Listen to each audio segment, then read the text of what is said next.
Welcome to our chat today, and it's going to be about your abdominal series and modifying that exercise for your clients. So the abdominal series has a few different names depending on where you train. It could be arms in straps, it could be supine arms, supine abs, or it could just be your ab series. Now, the first thing we're going to focus on today is that position of tabletop. So I'm going to have you lay on your back, and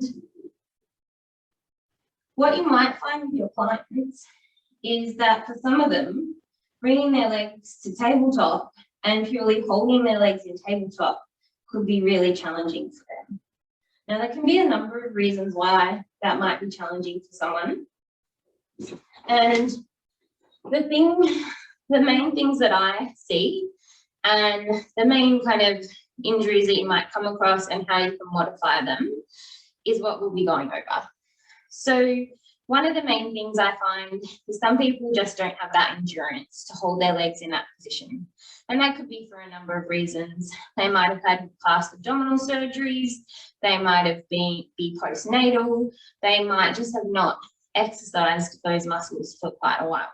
So some of the things you might see is that it's just hard for them to hold their legs in that position.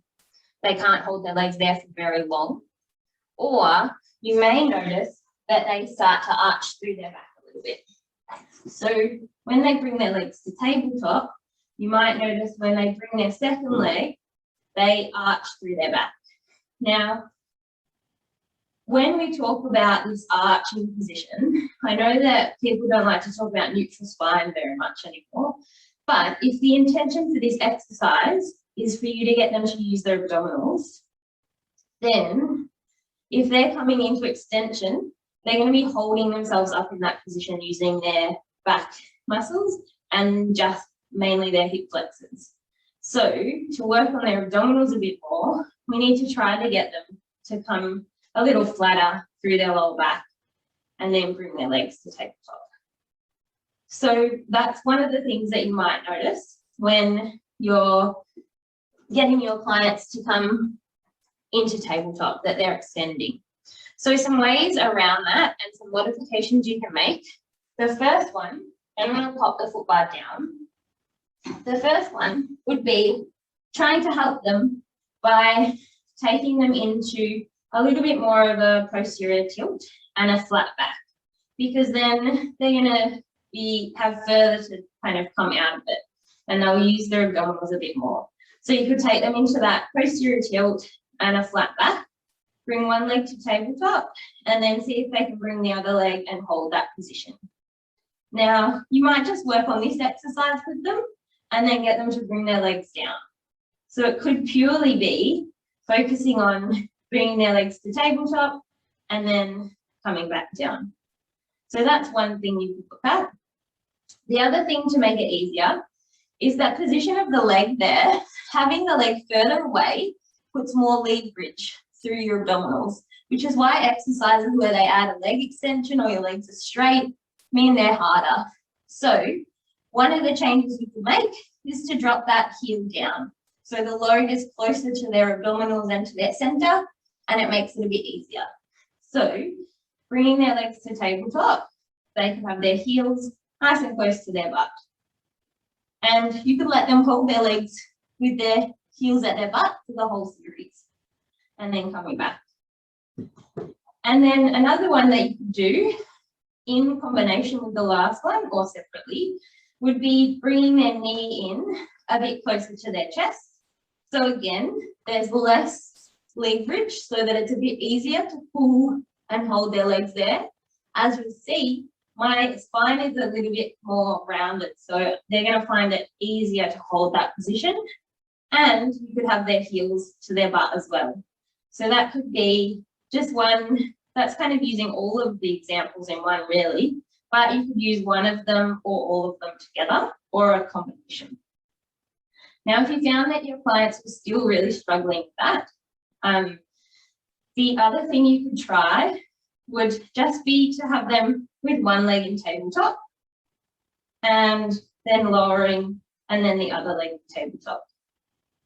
And then you could do some of your exercises here with that person. And I'll take you through some of those as well.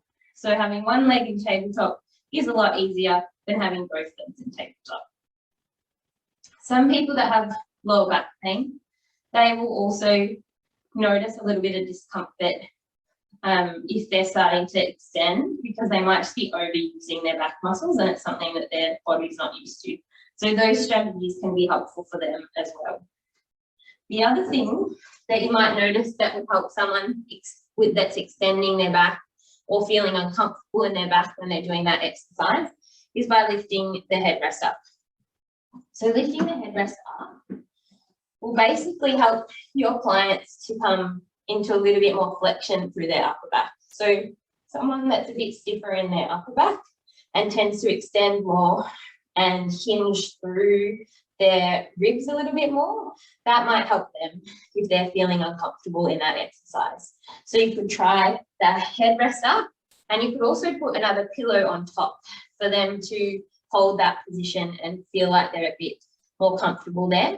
And then gradually over time, my intention would then be with them to slowly take the supports out. So slowly take the extra pillow out, slowly take the headrest all the way down, and the same with them laying on their back, and slowly be trying to get them to a position where they can hold their legs in tabletop and taking one of those elements away at a time. The other thing that you might notice is that someone that has some hip pain or has had a history of hip injury, so something like some impingement of their hip, or someone that's had a hip replacement, they might not be comfortable bringing their knee right into their chest for certain exercises. So you just want to make sure that they're able to hold their leg in a position that's comfortable for them. So that might mean having their leg a little further away from tabletop, which will be harder on their abdominals. But if they're okay to hold their legs there, then I think that's fine. They might also just fatigue really quickly, so you might need to let them have some breaks every now and then. So we've gone through some people that might have some lower back issues, that extending or extending their spine or not being able to hold their legs in tabletop. So that could happen with anyone with lower back issues, anyone who just hasn't done the exercise, and also maybe someone that could be postnatal or had some abdominal surgery. The hip, generally, it's that like 90 degrees that might be hard, and you might just need to help support them with their legs in that position, or alternatively, just let them do the exercises with their legs down, and I'll show you some variations of those. They're probably some of the main ones that you come across. The only other one could be a lady that has some pelvic floor issues. So often bringing your legs to tabletop, if they're early days, that can put a bit of pressure downwards on the pelvic floor. So someone that's having issues with incontinence postnatally, or someone that might have some prolapse issues, I would be maybe a bit more cautious with those exercises and be reducing the load and just telling them to listen to their body a little bit. So they're some of the things you might notice with someone with their legs in tabletop. We can go through now some variations that you can try with them instead.